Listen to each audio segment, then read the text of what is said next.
حضرت ہود علیہ السلام کی امت جو عاد کہلاتی تھی وہ اللہ تعالیٰ کے عذاب سے ہلاک ہو گئی، اور اس میں کے باقی بچے ہوئے لوگ پھر آباد ہوئے۔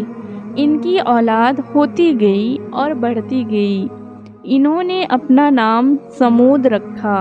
یہ لوگ بھی آہستہ آہستہ بت پرستی کرنے لگے اور برے کاموں میں بڑھ گئے، تو اللہ تعالیٰ نے ان کے پاس حضرت صالح علیہ السلام کو نبی بنا کر بھیجا۔ انہوں نے اپنے قوم سے کہا کہ اللہ تعالیٰ کی عبادت کرو اور اس کے سوا تمہارا کوئی معبود نہیں۔ اور دیکھو، اللہ تعالیٰ نے قوم ہود کے بعد تم کو سردار بنایا اور زمین پر آباد کیا۔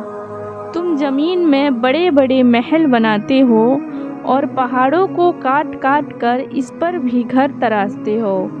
تم اللہ کی نعمتوں کا شکر ادا کرو اور زمین میں فساد مت پھیلاؤ۔ ان کے قوم کے امیر اور سردار لوگ جو غرور کرتے تھے، انہوں نے ان غریبوں سے پوچھا جو صالح علیہ السلام پر ایمان لے آئے تھے کہ بلا تم کو یقین ہے کہ صالح علیہ السلام کو نبی بنا کر اللہ تعالیٰ نے بھیجا ہے؟ ان غریب ایمان والوں نے کہا کہ ہاں، ہم کو یقین ہے کہ حضرت صالح علیہ السلام کو اللہ تعالیٰ نے نبی بنا کر بھیجا ہے۔ اس پر مغرور امیر کہنے لگے کہ اچھا، تم ایمان لاؤ، ہم تو ایمان نہیں لاتے۔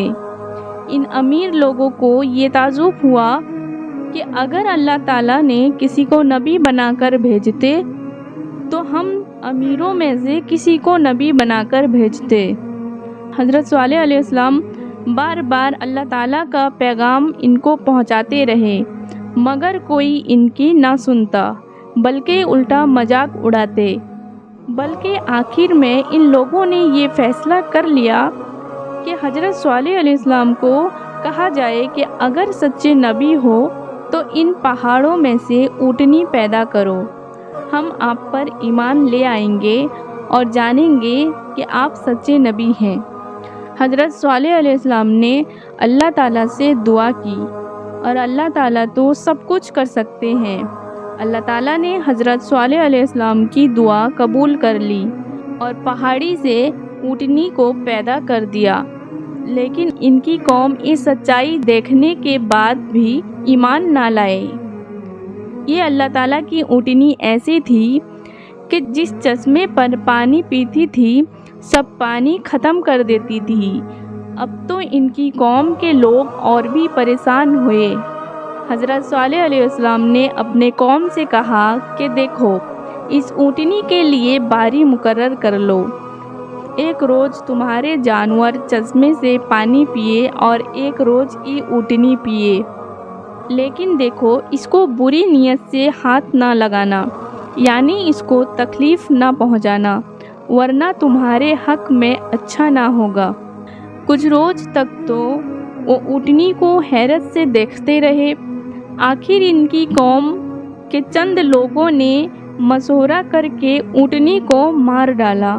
حضرت صالح علیہ السلام کو اس کی خبر ہوئی تو آپ کو بہت رنج ہوا، اور انہوں نے اپنے قوم سے کہا کہ میں نے تم کو منع کیا تھا کہ اس اونٹنی کو تکلیف مت دینا، ورنہ تم پر جلد اللہ کا عذاب آئے گا، مگر تم نے نہ مانا۔